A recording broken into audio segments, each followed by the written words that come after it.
All right, good morning, everyone. Welcome to Arts for LA's virtual town hall. We are so excited to have you here, and thank you for making the time to be here with us. Happy Arts, Culture, and Creativity Month to everyone. Happy Arts Month for all of our LA County residents. My name is Gustavo Herrera, and I'm the CEO of Arts for LA. I am so incredibly honored to introduce you or not introduce you, to welcome you to this virtual town hall. If you can, please add your name, your pronoun, and your organization. If you are affiliated with an organization, please add that to the chat so we know who's in the room. And again, want to thank you for joining this town hall. We're so excited to be here in community with you all. We're so incredibly grateful to Supervisor Solis, who is with us here today, and also Supervisor Horvath, who has prepared some pre-recorded remarks for us. Again, my name's Gustavo Herrera, CEO of Arts for LA.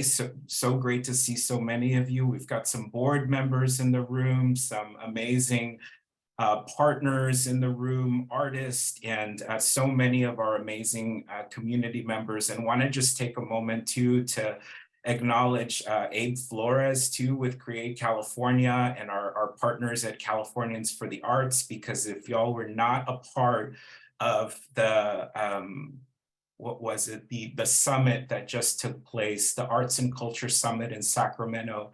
It was an incredibly powerful and amazing event, energizing, inspiring to really continue to build our arts advocacy. So really appreciate the organization's leadership in making that all happen.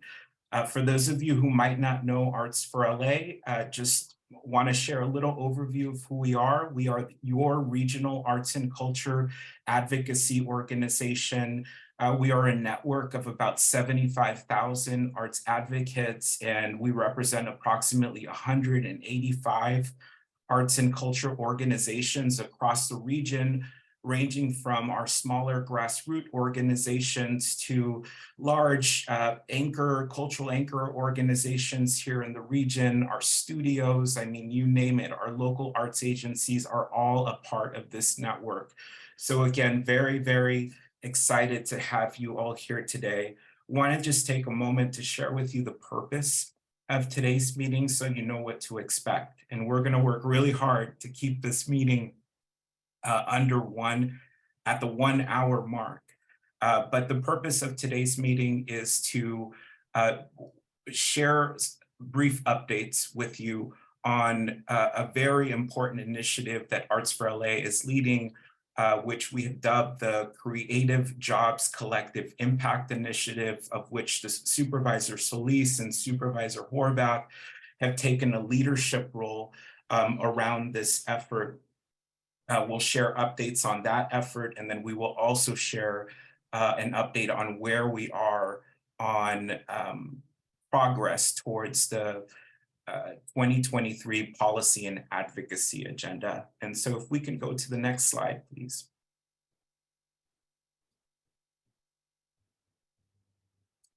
Before I introduce our incredible Supervisor Solis, I want to just take a very brief moment to acknowledge that we are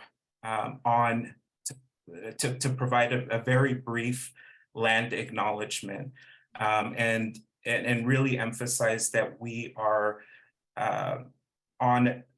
currently on Tongva land, and we recognize and appreciate the incredible history of these lands. And with that, I'm going to go ahead and just very quickly share with you some of the values that are really driving the work of Arts for LA. Our organization has spent an incredible amount of time, both at the board and the staff level, really defining the values of this organization. And for Arts for LA, we are an organization that is working hard towards creating a people-centered culture of inclusion, of belonging, and of well-being.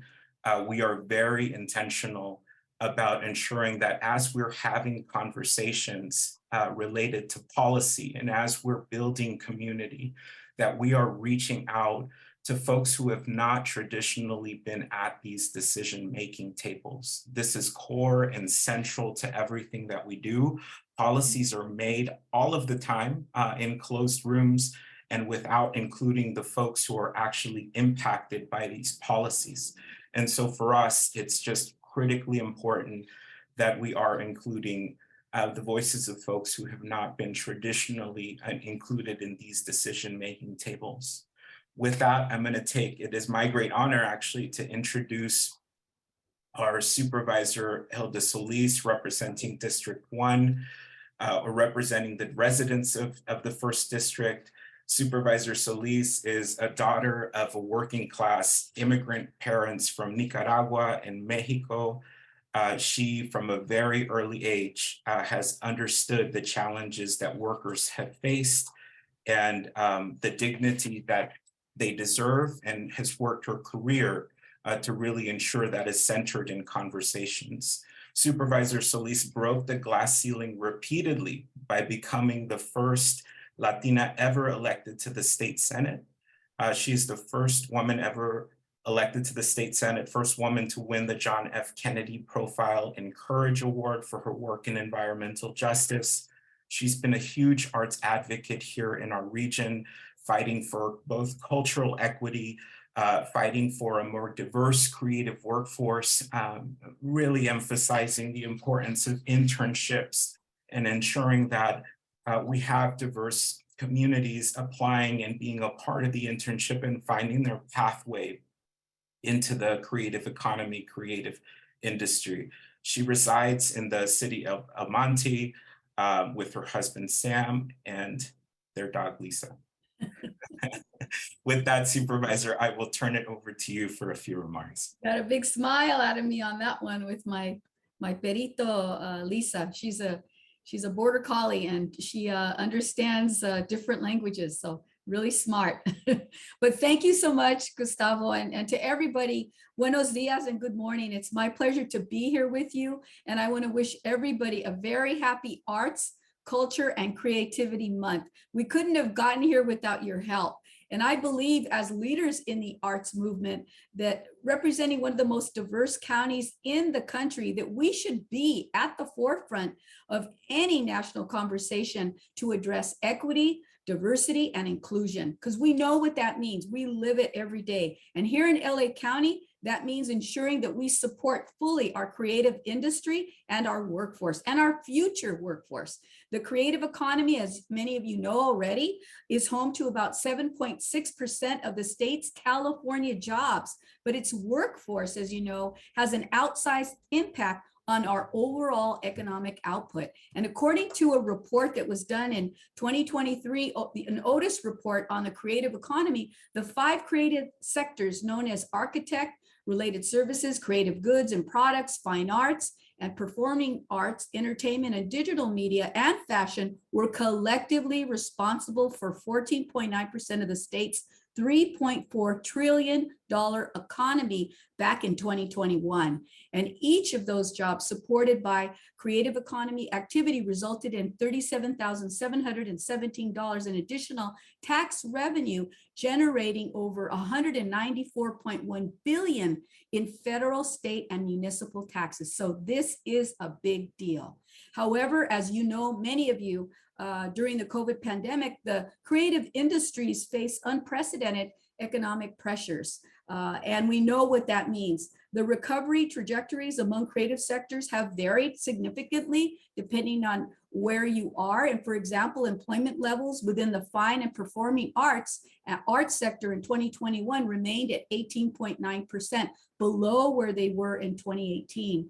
And to that end, it's important for me to partner with organizations like yours, Arts for LA, in helping to build LA County support for the creative economy by uplifting those creative jobs and the collective impact initiative, which not only hopes to create 10,000 living wage jobs in the creative sector for youth and adults from historically underrepresented communities, many communities that I represent in the first district, but it also calls out for parity between the regional population, demographics, and the creative workforce representation. Those are all game changers, I think, for all of us. And at the beginning of the pandemic, we knew that artists were among the first people to be laid off, furloughed, or had their contracts canceled when the closures began during the COVID pandemic. And we know that artists in communities hardest hit were primarily from those communities of color, where many were earning as little as $400 per month before temporary closures were enacted, some less than that.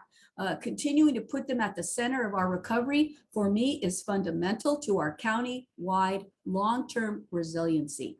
And what better way than to have our Department of Arts and Culture, as well as our newly established Department of Economic Opportunity, to help in dismantling these historic inequities in services, investments, and opportunities within the creative industry and the workforce. Our departments of arts and culture is LA's county's primary support to the broader arts sector. They administer, as you heard earlier, arts internship programs, which right now in LA County is one of the nation's largest paid internship programs in arts, creative jobs by commissioning individual artists for the county's civic art projects, and they provide grant funding to hundreds of artists and nonprofits that allow them to create and sustain thousands of creative jobs. And I'm a big proponent of internships because that's how I got my start. It wasn't necessarily in the arts, but somebody gave me a chance. And that's really where you can soar. So I really believe in that. And additionally, I want to give a shout out to our new Department of Economic Opportunity. They're known as DEO because they were created by this board of county supervisors to better align our economic and workforce development policies, and especially in this area, in this arena. So they right now are investing in high growth opportunity sectors like film and digital media that will lift our creative economy and ensure that LA County remains the entertainment capital of the world. Our DEO oversees the LA Film Office, if you didn't know that, as a liaison to the industry and its stakeholders, and an intermediary for the department's investments in sector-specific economic and workforce development. And to that end, it's fitting that both of these departments participate in the steering committee on the Creative Jobs Collective Impact Initiative. And I hope that you will quickly have Kelly Lobianco, the director of the DEO, to come and make that presentation just like I'm doing today, so she can really get the essence and sense of how big you all are and how impactful this can be for all of us.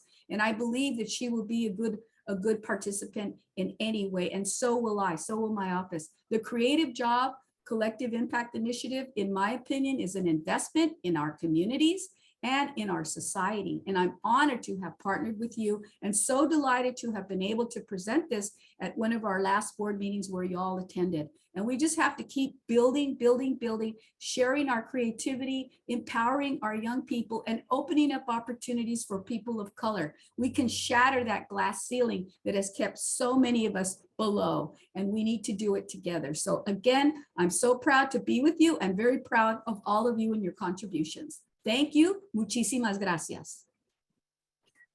Mil gracias, Supervisor Solis, and thank you for continuing to be such an incredible champion for arts and culture, such an incredible champion for workers in the creative workforce. We know that you need to jump because you've got quite the busy calendar. And so just thank you again for your leadership. And we look forward to continuing to collaborate with you and with Supervisor Horvath and the DEO's office to drive this vision. Thank you, Supervisor. I just want to give a big shout out to Kim Ortega on my staff too, because she's been outstanding. And she's our liaison with you, and we continue to forge ahead. Si se puede. Thank you. Thank you, Kim, too. You've been incredible. So at this point, I want to take a moment to just quickly introduce Supervisor Lindsey Horvath, who represents the 3rd Supervisorial District of Los Angeles County.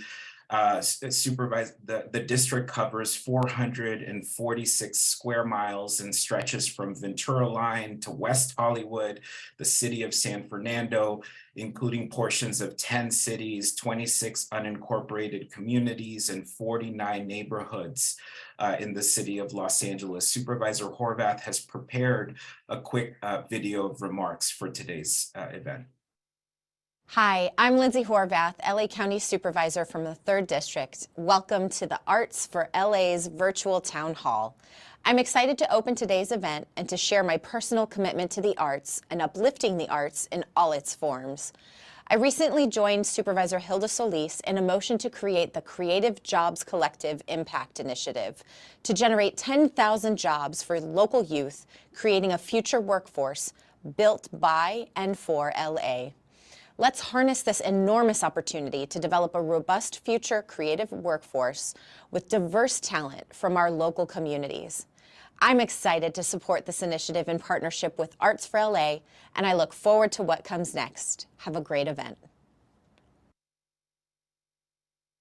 Amazing. Well, big thank you to Supervisor Horvath also and her team for helping pull together that recording for us. At this moment, it is my great honor to introduce one of our newest team members. So in addition to updating you on our policy and our advocacy agenda and this new initiative, Creative Jobs Collective, really excited to also introduce you to one of our newest team members, Ricky Aviles, who is our Director of Policy and Advocacy. Ricky, turn it over to you.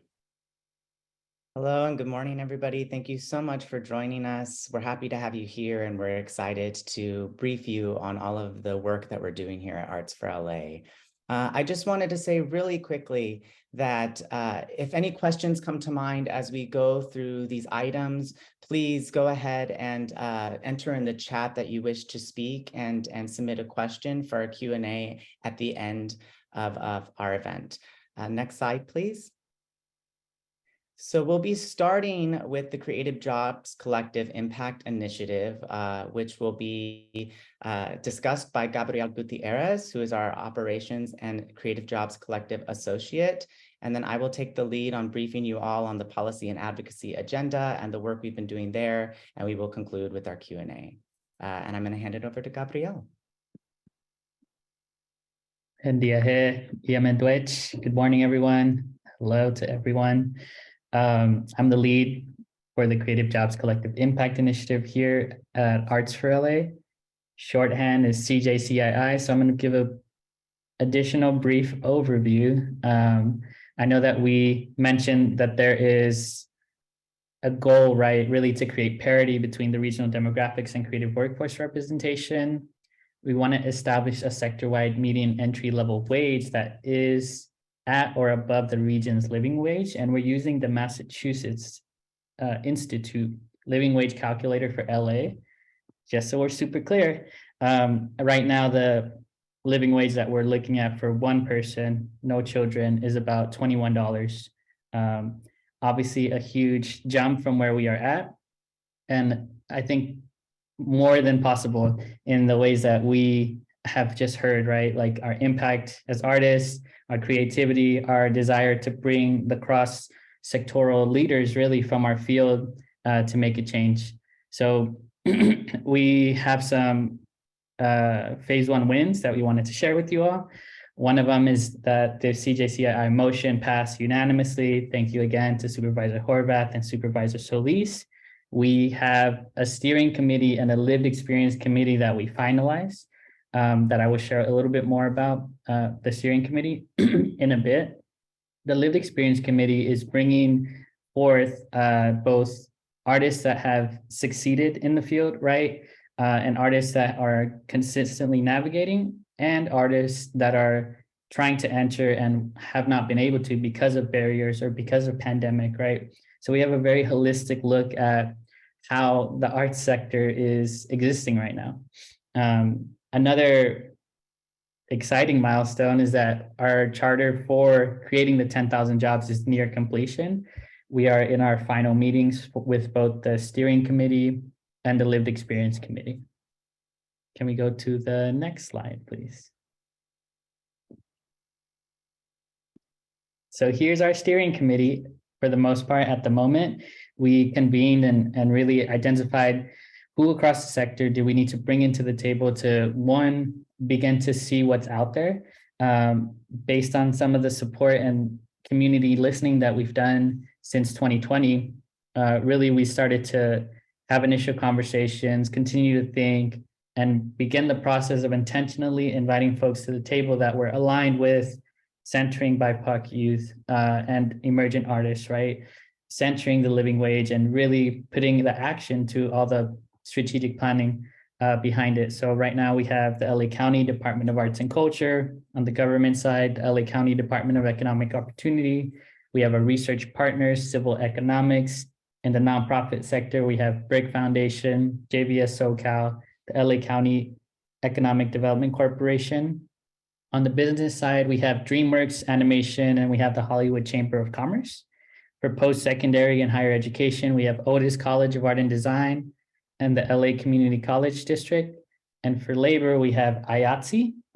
And in addition, we also have the Parencio Foundation on board as a funder and philanthropic side of the sector.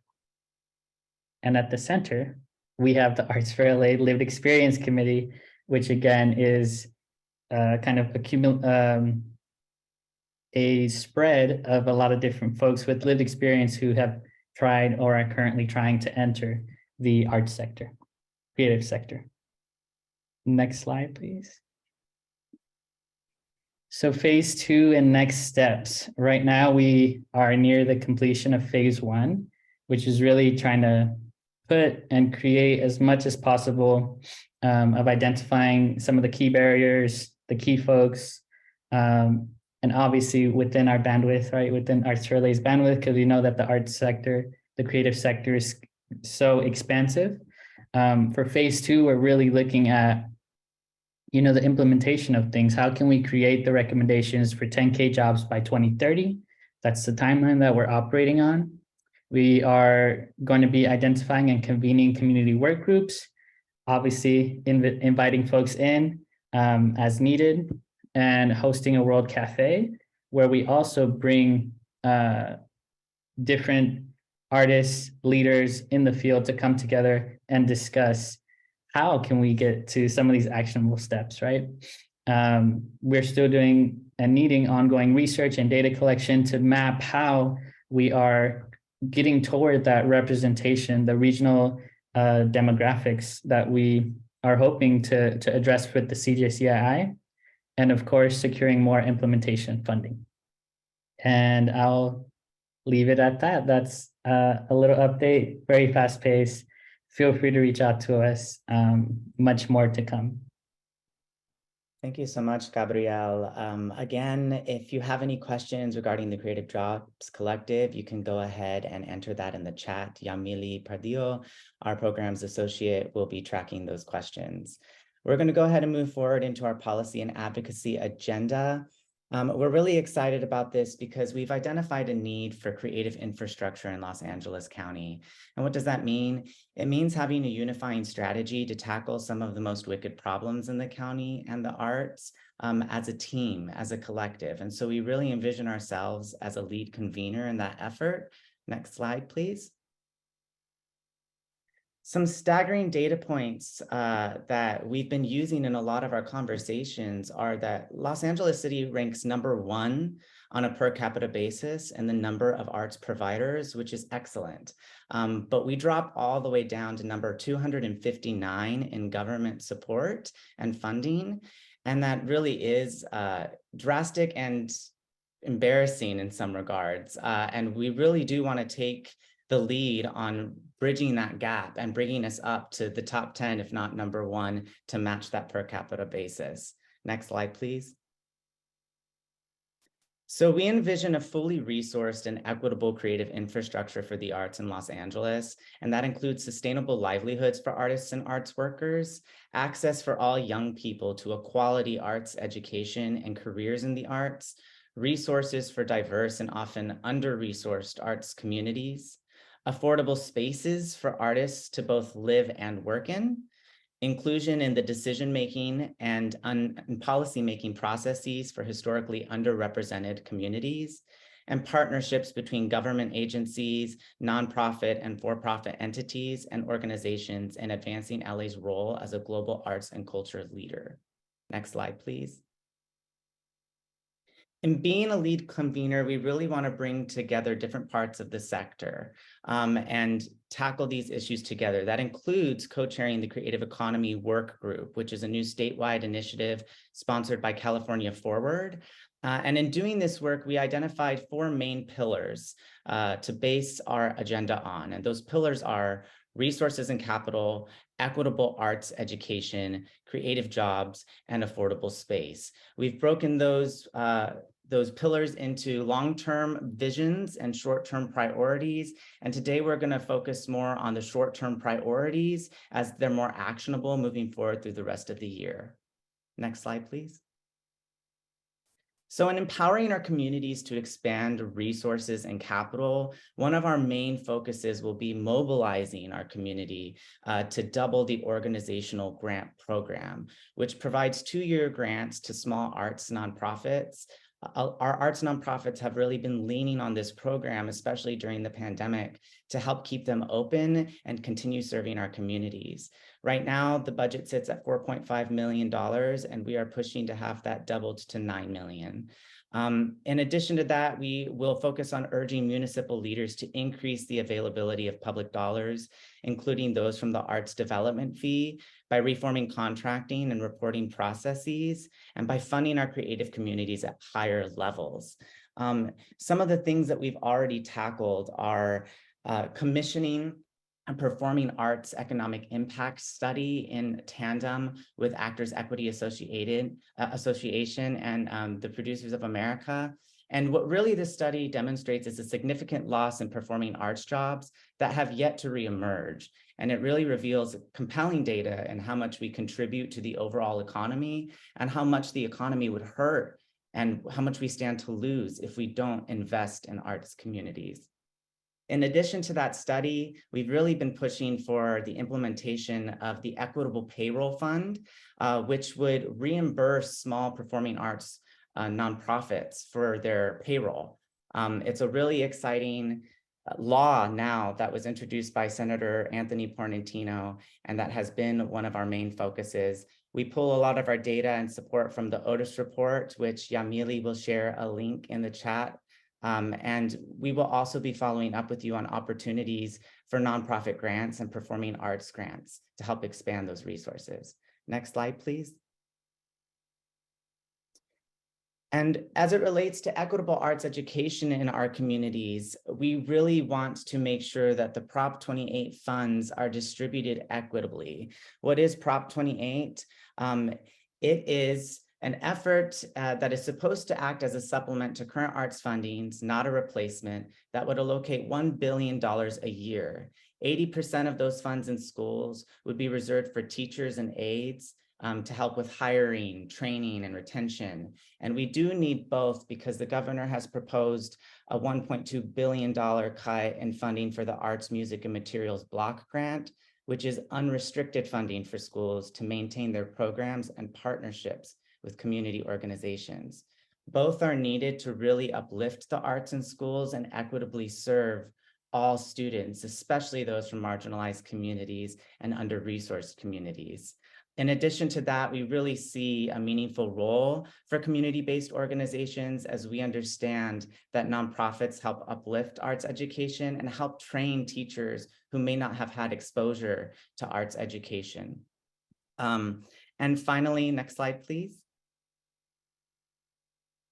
With the Creative Jobs Collective Impact Initiative, as Gabrielle explained, I'll just add 2 actionables that we've done. We have joined the hiring and workforce group for LA 28, the Olympics, and we have been advocating for a program called Create the Core, which is a statewide initiative and effort that would introduce 65 apprenticeships and create pathways for young arts workers of color to the creative economy. This is a $50 million budget request led by Senator Allen in the state legislature. And we really do want to see these pathways expanded, which is why we work with the Department of Economic Opportunity in our CJCII. Next slide, please. With affordable space, we envision the proliferation of solidarity-based approaches. We want to ensure that we are advocating for space share programs, offering safe, subsidized space, as pointed out in the LA County-wide Cultural Policy Strategic Plan. And we want to increase awareness of LA County facilities that are available for use. This includes working with the Feminist Center for the Creative Workforce and other community partners to help identify those facilities and also design ways in which we can make them available to the community now for free or at an affordable rate. We want to be a convener and partner to develop that system. And we want to advocate for the space share programs because we feel that subsidized space for living and for work is absolutely necessary for sustainable livelihoods for arts workers. And that is our policy and advocacy agenda for the year. Gustavo, if you have anything to add, please do. And thank you all again for coming. We'll move on to our Q&A soon. Yeah, thank you, Ricky, for that overview of our 2023 policy and advocacy agenda and sharing brief updates on the progress we've made so far in the chat. And we've dropped a few links, and I just want to make sure that I'm highlighting what those links are. And we'll, the first one is if you want to support the advocacy around the performing arts community and the Equitable Payroll Fund, you can take action by clicking on that link. The second link is the Otis report on the creative economy. That report is an incredible resource. If you are not familiar with it, it annually tracks things like number of folks that are employed in the creative economy and really helps us understand from a data perspective how much the artists and organizations contribute to the creative economy. That third link of the EOG Small Business LA, just want to flag that that is a new funding opportunity through the LA County Department of Economic Opportunity. Nonprofits are eligible for that funding. A lot of folks within the community do not know about the specific grant opportunity. And so just encourage you to take a look at it and see if you're eligible for that grant, because those are additional resources from LA County beyond what the LA County Department of Arts and Culture offers, which they offer incredible grant portfolios, but that's just additional resources. And then finally, want to just share with you all that we are also now officially a part of the LA 28. This is the Olympic conversations. We're helping advise as on the actual workforce and hiring solutions for LA 28. And so if there are any questions that you have as a community member about sort of how things are advancing with the planning for LA 28, please do not hesitate to reach out to us too. I just want to take a really quick moment before we open up for Q&A to acknowledge the staff of Arts for LA because folks are working around the clock here to ensure that we can be the best possible advocate that we can be for you. And so really want to acknowledge Ricky Avila as Director of Policy and Advocacy, Gabriel Gutierrez, who leads our CJCII initiative, Melissa Flores, who is on here, our Director of Programming, Yamili Pardillo, our Program Associate, who's dropping all these amazing links into the meeting chat, Cindy McHale, who is our Director of Development, AJ Moultrie. Anything that you see that is going up on our social medias or our newsletters, AJ's helping design and pull together, and also our board leadership for the organization, who some are present here, who are working to support the work. And so with that, I think let's open up for Q&A and see if we have any questions we can answer. Jackie, I see your hand is raised. Do you want to go ahead and ask a question? Yes, hi. Thank you so much for everything that you've been doing. I know you've been doing this through all of COVID. Even I couldn't hang. I haven't been here for a good year or so. I think you had just started, Ricky, like, yeah, it was a while ago. You're still suiting up. But some of the things that we had brought up in the very first meeting, it surprises me that they're still on the list that they need to be done. And one of the biggest reasons that I believe this is happening is because it's a lack of equity and accessibility. One of the #1 objectives for the White House and for everyone is to actually provide better equity and inclusion. And the best way to do that is through digital access. It has not improved. If we could make all this information available the way and followed actual information technology, like the museums and libraries are the ones who used to give us this information. But as we got digital, we make all these PDFs that are not accessible. For instance, I live in it's called the Forgotten Edge. I live in 90012. This is one of the most redistricted areas in all of LA. We're disadvantaged, we're comparable to Watts and Compton, but they're actually coming up pretty well. However, 60% of the people in my zip code do not speak English, but we don't even have so when we had there was an open call for the project for the massacre. These people couldn't even read it because the PDF was 30 megabytes large. We have more people going homeless here. We have, and I love KCRW's the Chinatown Nights. What is it called? It's one of my favorite events. But I went across the street to go. Well, there was all these women sitting there, and I had to ask them using Google, "Why are you guys sitting here? Why don't you go in?" They go, "Oh no, we watch every year. We don't have any money. It's free." So we have people sitting here, and in my zip code, we have the most money. None of it's going to any of the people here. And it's all because of digital access. In fact, the creative economy is driven by our access to digital, to our own audience. So, I'm just wondering why we're not taking a bigger step towards that. And we really do need to focus on intellectual property. Did you know that 41% of the US GDP is from intellectually based property? Businesses that are driven by intellectual property?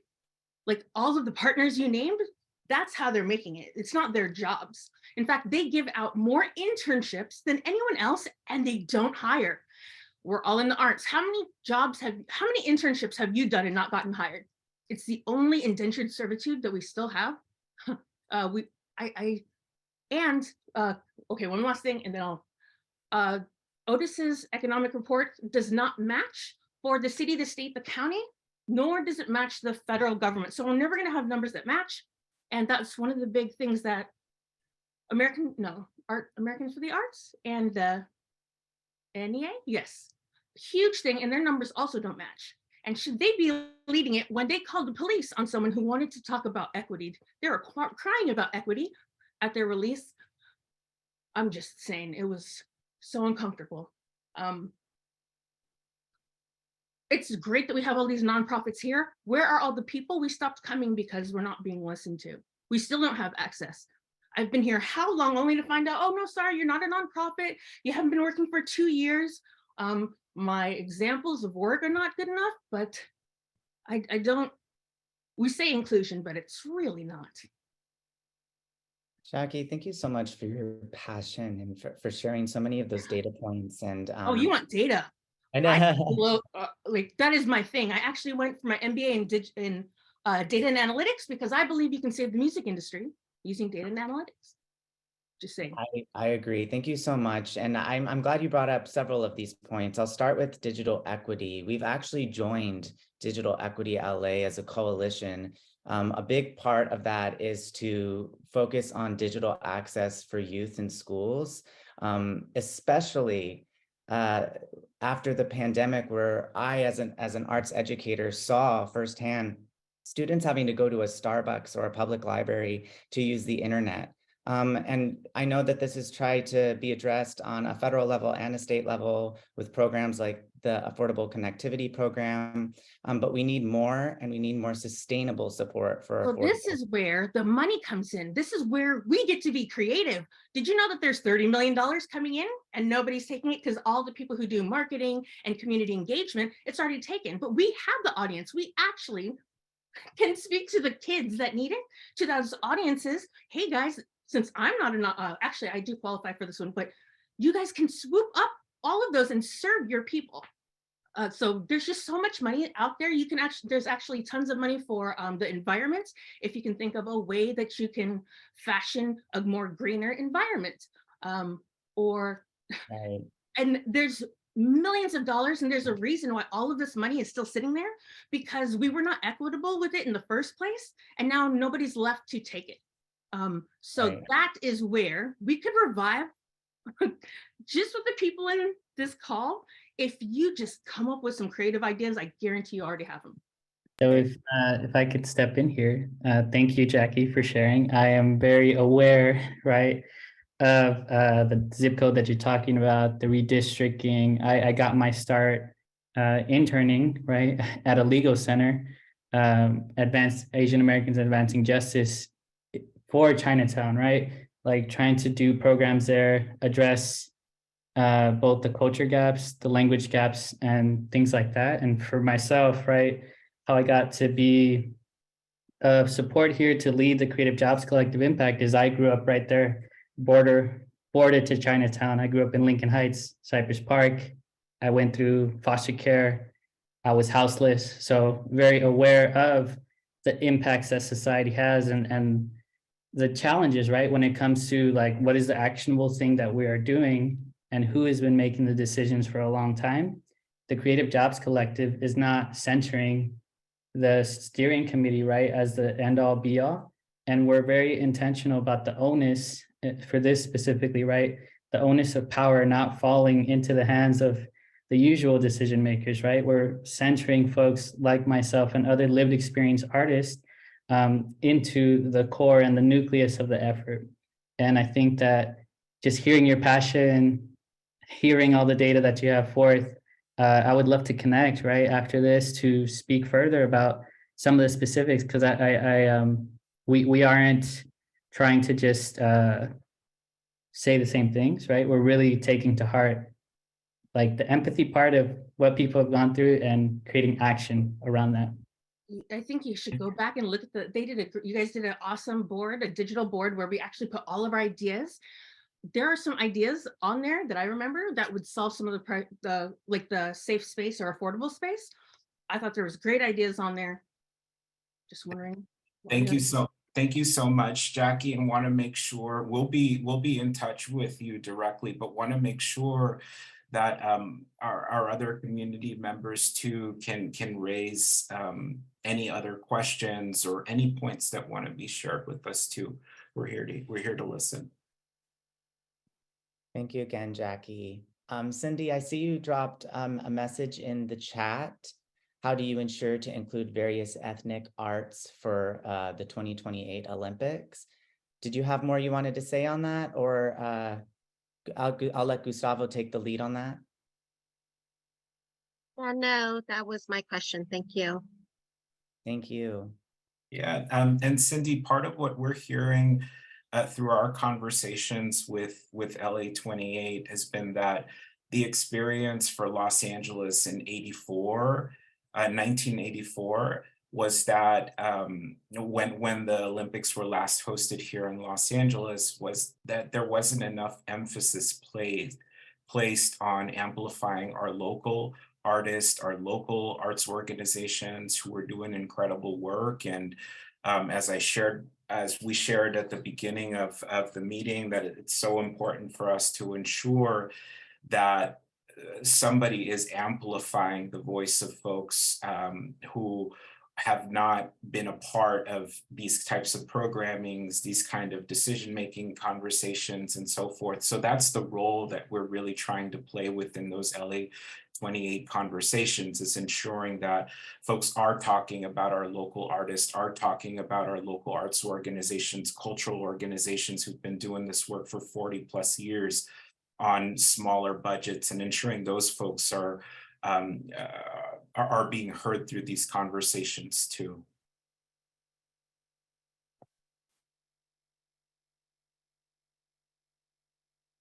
Thank you so much, Gustavo. Cornelia, I see that you're asking if it's Arts for LA who's leading the Creative Jobs Collective Impact Initiative. And yes, it is. It is our organization, and we are the lead convener for that steering committee that you heard us speak about. And Gabrielle, I'll let you add to that if you'd like. Yes, so we are leading the effort, right? The CJCII, and just like other nonprofits, right? We applied to some nonprofit funding to really get it off the ground in terms of like the research.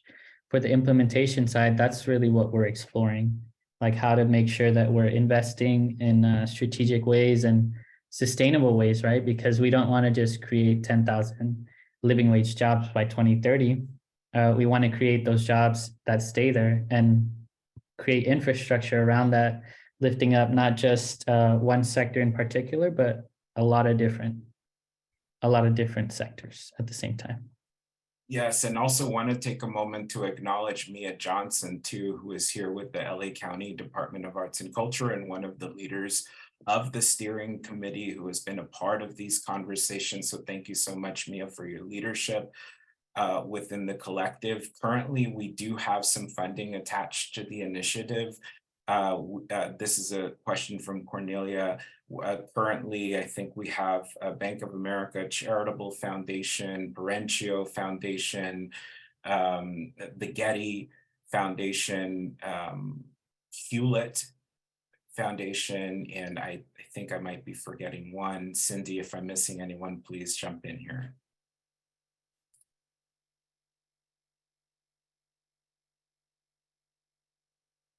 Great. Are there any other questions related to the jobs initiative or our policy agenda? I know there was a lot of information packed into this hour, but we have 10 minutes left, and I just want to make sure we address everyone's questions and concerns. Mia, yes, or Maya? I want to make. I do have a question, not necessarily about that point. Is that okay? Absolutely, yes. Okay. Well, I should form it more in the stance that as we're thinking about the jobs initiative, as we're thinking about the jobs in LA County, there are two things that I keep lifting up that I felt are vital importance. One is that we begin to think about not only displaced workers who have been in the industry and have some social capital to be able to navigate this crazy world that we're in right now, this crazy state, but to be thinking about those who may not have that level of social capital, may not have that level of agency to be able to navigate all these different systems. And as Jackie pointed out, it's challenging for the most seasoned of us. So imagine a young person who has additional barriers, such as being a systems impacted young person, or those who are in, low income, lack of transportation and the like. My work is centered around building creative career pathways for youth. And the work that we're doing is really to expose young people to the viability of the creative sector.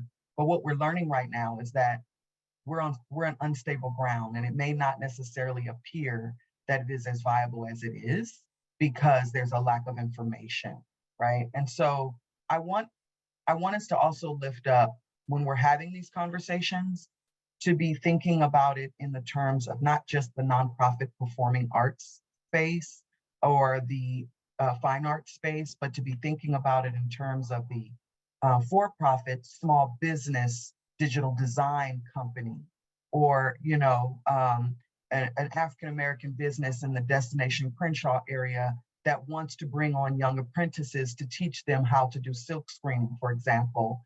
These are also creative jobs. And so it's important that we start thinking about being out of the box in our thinking and ensuring that we're looking to where all the jobs really are and engaging employers in the creative space, no matter whether they're for-profit or nonprofit, whether they're large or small, because a lot of these employers are not familiar with these grant opportunities that could still assist them. So like the DEO opportunity, for example, And there are a lot that don't know how to integrate with our initiatives. And so it's important that we think strategically about engaging those kinds of businesses, as I'm having some talks with them now. And I'm starting to learn that there is a very big disconnect between the work that we're doing to engage nonprofits and not necessarily so much on the for-profit side, who are still employers in the creative sector. And that includes the industry more broadly, right? But we just need to make sure that we're having those conversations and being mindful of those issues, is my personal opinion. Thank you so much for touching on this. I would love to connect with you more. Let's schedule a time to meet over Zoom. And same thing with you, Jackie and Cindy. I really want to continue these conversations. And it's just so much of what you said resonated with me. And it is really what we want to center in the work that we're doing, is listening to our communities more and small businesses, and really drawing that connection between apprenticeships, internships, fellowships, and then having a sustainable job come out of it, and not have the work dissolve once funding dissolves or once the opportunity has ended. This is really about building the future workforce and also redefining what artists and arts workers means. This is something we talk about a lot. We believe it includes so much more than the traditional definition, including entertainment lawyers. It really is an expanded view of the arts as a sector, and we do reach into a lot of sectors that I don't think people realize, including food and the fashion industries. These are conversations I want to continue to have. So thank you so much for sharing. I see we have another question. Follow up to Cindy's question from Hannah. What is Arts for LA's plan to make sure that local artists and arts organizations are at the forefront of conversations with LA 28 organizers? Thinking of small, medium-sized organizations who hold relationships with local communities, but are having a hard time entering the higher level planning conversations. Are there any plans for strategic partnership? Gustavo, did you want to speak to this? Yeah, I think we've definitely, what we're seeing right now is that there are at least a few initiatives across Los Angeles County, individuals or organizations who are attempting to organize the arts and culture field around an LA 28 conversation. And so part of what we're hoping to do is collaborate with key partners like the LA County Department of Arts and Culture and the LA City Department of Cultural Affairs and other partners who have this on their horizon, and bring all of our folks together to have a bigger conversation around this. So that's certainly on the horizon. And I think, you know, our participation in this LA 28 working group helps us better understand sort of where the conversation is now and when the opportune moment's going to be to bring the community together around all of this. Thanks again to everyone who asked questions and offered comments. This has been such a lively conversation, and I really am looking forward to connecting more. I mean it when I say I will. And we're almost up on time here, so I want to draw your attention to a link that Yamili dropped in the chat. It is our spillover document for any questions that we may not have gotten to today. You will hear from our team in answering those questions. If you have something specific you want to discuss about the Creative Jobs Impact Initiative, you can contact Gabrielle. Gabrielle, do you want to drop your email in the chat? And then if you have anything related to the Policy and Advocacy Agenda that you're curious about or have more questions about, you can contact me directly. I will also drop my email in the chat. I just want to draw your attention to a few more other things as well. Arts Datathon is next week on the 27th, which is Thursday. This is run by the LA County Department of Arts and Education. We will be there running a workshop. Please join us. It is completely free. Jackie, I know you love data, so I hope I see you there. Last time they stuck me in the yarn room, I got mad.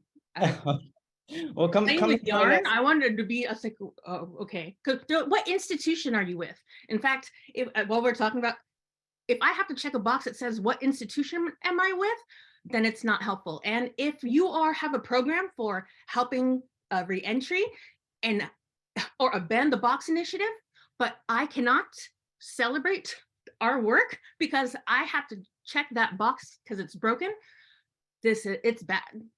Got it. Well, then maybe not, but I hope to see you there. No, but see, there's data that tracks all of this. And if you want, I'll put it, I can present it in an artful way.